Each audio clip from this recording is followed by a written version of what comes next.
오늘 수업한 내용을 제가 좀 정리를 해드리도록 하겠습니다. 자, 칠판 보시고 오늘 배웠던 내용은 이제 법률행위의 목적에 관한 내용을 이제 주로 공부를 한 거예요.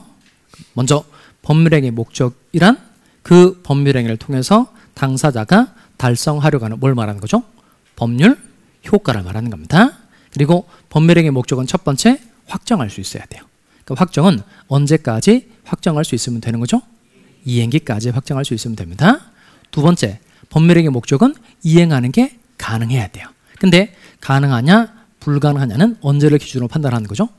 법률행위 성립 당시. 그래서 법률행위 성립 당시를 기준으로 해서 그 전에 불가능하게 된 건 무슨 불능이라고 부르죠? 원시적 불능. 원시적 불능의 경우에 법률행위 효력은 유효예요, 무효예요? 무효. 그런데 상대방에게 생긴 신뢰에게 손해를 물어주는 경우가 생길 수 있다는 거예요. 그 제도 이름은 계약 체결상의 과실책임. 계약 체결상의 과실책임. 그 다음에 법률행위 성립 당시에는 가능했는데 나중에 불가능하게 된 건 무슨 불능이라고 부르죠? 후발적 불능. 대신 후발적 불능의 경우에 당해 법률행위는 그냥 유효하다는 겁니다. 유효. 대신 채무자에게 귀책 사유가 있으면 채무불이행 문제로 성질이 바뀌고 채무자에게 귀책 사유가 없으면 쌍무계약일 때 위험부담 문제로 성질이 변하게 된다는 겁니다. 그리고 세 번째가 적법성이죠. 법률행위의 목적은 강행법규에 위반되지 않아야 한다. 강행법규는 뜻이 뭐예요? 사회 질서 유지를 위해서 꼭 필요한 규정. 이게 강행법규입니다. 다만 이 강행법규 종류가 두 가지가 있다는 겁니다. 단속법규하고 효력법규. 단속법규의 가장 대표적 예로 어떤 게 생각나세요? 무허가 음식점의 음식물 판매 행위. 단속법규는 뜻이 뭘까요? 행정상 단속에만 목적이 있는 규정. 그래서 단속법규를 위반했을 때 사법상 행위의 효력은 유효, 무효? 유효. 그리고 효력법규. 이거 중개사가 자격증 빌려주는 걸 법에서 금지하고 있는데 이 금지 규정에 위반해서 자격증을 빌려준 겁니다. 그럼 효력법규는 뜻이 뭐죠? 사법상 행위의 효력에도 영향을 미치는 규정. 그러니까 효력법규를 위반했을 때 개인들 사이의 거래 계약의 효력은 유효이다, 무효이다? 무효. 그리고 사회적 타당성으로 와서 이제 두 가지 내용이 있죠. 하나가 103조 반사회적 법률행위. 조문은 어떻게 돼요? 선량한 풍속, 기타 사회 질서에 위반한 사항을 내용을 하는 법률행위는 뭐로 한다? 무효를 한다. 그러나 무효로서 누구에게 대항하지 못하죠? 그러면 없고 절대적 무효니까 무효를 한다고 딱 끝나야 됩니다. 또 불공정한 법률행위. 이거 무슨 사례 생각나야 돼요? 노인 사례. 그래서 불공정한 법률행위는 당사자의 궁박, 경솔 또는 무경험으로 인하여 현저하게 공정을 잃는 법률행위는 무효를 한다. 여기도 무슨 무효죠? 절대적 무효. 그리고 법률행위는 반드시 뭐가 필수 불가결의 요소인 거예요? 의사표시. 다만 의사표시가 이루어지는 심리적 과정이 있다는 거죠. 심리적 과정 4단계가 뭐죠?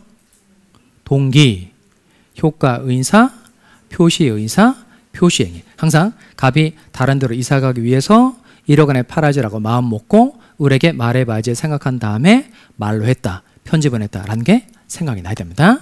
동기, 효과 의사, 표시 의사, 표시행위 있다는 겁니다. 자, 다음 마음 먹은 효과 의사하고 겉으로 드러난 표시행위가 완전 일치. 이런 건 뭐라 그러죠? 정상적 의사표시. 이때는 당사자가 의혹한 것대로 법률 효과가 발생한다는 겁니다. 대신 정상적 의사표시는 언제 의혹한 대로 법률 효과가 발생하는 거죠? 나눠봐야 되겠죠. 그 의사표시가 상대방 없는 의사표시이다. 이때는 언제 효력 발생하는 거예요? 이거. 그 뭐예요? 표백한 때. 상대방 있는 의사표시는 언제 효력 발생하는 거죠?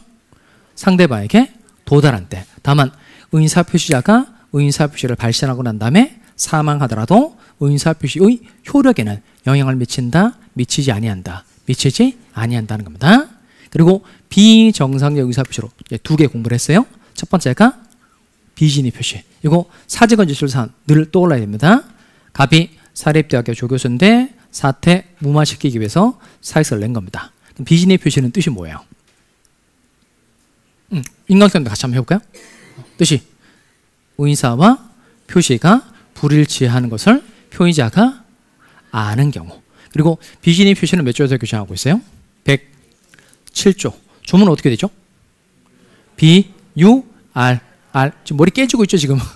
비, 유, 알, 알, 무선. 비유, 비진의 표시는 원칙적으로 유효하다. 알, 알, 무. 알았거나 알 수 있었을 경우 무효. 풀로 말하면 상대방이 표의자의 진의 아님을 알았거나 알 수 있었을 경우는 무효. 그리고 무효로서 누구에게 대항하지 못한다. 선의의 제3자에게 대항하지 못한다는 겁니다. 이 정도니까 이제 서서히 이제 입이 열리네요. 바로 직전에 한 거니까. 그리고 통정의 표시는 이제 가장매매 사례 가지고 배웠는데 통정의 표시는 뜻이 뭐죠? 도도합, 의사와 표시가 불일치하는 것을 누구도 알고 표의자도 알고 상대방도 알면서 뭐가 있는 거? 합의가 있는 경우. 그리고 통정의 표시는 몇 조에 규정하고 있어요? 108조. 조문 어떻게 되죠? 통정, 무선. 상대방과 통정한 허위의 의사 표시는 무효로 한다. 그리고 무효로서 선의의 제3자에게 대항하지 못한다는 겁니다. 자, 문제 풀어보겠어요. 자, 첫 번째 문제 다뤄봅시다. 법률행위의 목적에 관한 설명으로 옳은 걸 찾는 거죠. 그러니까 정답 딸랑 하나 고르는 것보다 각 지문이 다 O인지 X인지 다 정확하게 아는 게 중요합니다. 1번 원시적 불능. 이 키워드죠. 원시적 불능하면 얘가 생각이 나야 되는데 어떤 얘가 떠올라야 될까요? 매매 계약을 체결하기 전에 건물이 전부 화재로 소실해버려 없다. 이거 취소할 수 있다. O의 X예요. X죠. 취소할 수 있는 게 아니고 뭐가 되는 거죠? 무효. 다음 시간에 무효 취소의 구체적인 차이점을 공부해 보도록 하겠어요. 여기는 무효라고 말해야 되고 취소할 수 있다고 하면 안 됩니다. 2번 효력법규를 위반했네요. 그럼 어떤 일 생각나야 돼요? 중개사가 자격증을 대여준 걸 생각해야 되죠. 그럼 효력법규는 뜻이 뭐였었죠? 사법상 행위의 효력에도 영향을 미치는 규정이니까 효력법규를 위반했을 때 개인들 사이의 거래 계약은 뭐가 되는 거예요? 무효. 그래서 이거 자격증 대여로 지급 청구를 할 수가 없었던 거죠. 이거 유효하다고 돼 있으니까 OX, X. 3번 사회 질서에 위반한 사항을 내용한 법률행위는 무효 외유 취소할 수 있어요. 무효죠. 무효. 근데 얘는 무효로서 선의의 제3자에게 대항할 수 없다. 없다는 게 틀렸죠. 얘는 무효로 한다고 딱 끝나죠. 딱 끝나니까 이때는 무효를 가지고 선의의 제3자에게 대항할 수 있어요? 없어요? 있죠. 있기 때문에 이런 걸 별도로 무슨 무효라고 부르는 거죠? 얘는 절대적 무효 이렇게 말합니다. 절대적 무효. 자, 그 다음 4번에 갑시다. 4번 불법 원인급여에 해당하는 경우 예외 없이 급여자는 상대방에게 자신이 급부한 것에 반환을 청구할 수 없다. O 이렇게 하고 그걸 답으로 고르면 그걸로 가는 거죠. 그러니까 얘를 고르면 안 돼요. 일단 지문을 읽을 때 정확하게 좀 읽어야 돼요. 그러니까 읽고 싶은 것만 읽으면 안 돼요. 자, 그러면 먼저 불법 원인 급여하라 그랬으니까 가장 대표적인 사례 하나 떠올리면 좋겠죠? 어떤 사례 생각하면 돼요? 첩계약 사례. 그러니까 첩계약 맺고 건물 증여줬다는 겁니다. 그러면 이 첩계약 사례는 반환 청구를 할 수 있어요? 없어요? 할 수 없죠. 그게 원칙이잖아요. 근데 요 불법 원인 급여에 관한 조문이 746조인데 얘는 본문 단서로 돼 있어요. 제가 조문을 읊어드릴 테니까 다시 한번 들어보세요. 요 불법의 원인으로 인하여 재산을 급여하거나 노무를 제공한 때에는 그 이익의 반환을 청구하지 못한다. 반환 청구할 수 없다. 이게 원칙입니다.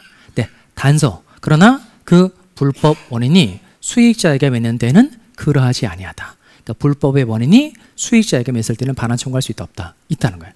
얘는 이게 포인트죠. 예외 없이 반환 청구할 수 없다. 그랬으니까 OX, X죠. 뭐가 틀린 거예요? 예외 없이가 틀린 거죠. 맡겨오시면 예외 이시. 없이 아니고 이시. 예외 있다는 거 기억합시다. 그리고 4번 불공정한 법률행위가 성립하기 위해서는 폭리자에게 반드시 이용의사 있어야 한다. 이용의사 있어야 돼요? 없어야 돼요? 이거 반드시 있어야 되죠. 그래서 그건 정답 5번. 그러면 아예 불공정한 법률행위 요건 3가지를 머릿속에 정리를 합시다. 첫 번째, 급부와 반대급부 사이에 뭐가 있어야 돼요? 현저한 불균형이 있어야 되고 피해자에게는 어떤 사정이 있어야 되죠? 궁박, 경솔 또는 무경험한 사정이 있어야 되고 세 번째, 폭리자에게는 이용의사가 있어야 한다는 겁니다. 자, 다음 문제 풀어보겠어요. 자, 그러면 4번 문제 같이 한번 해봅시다.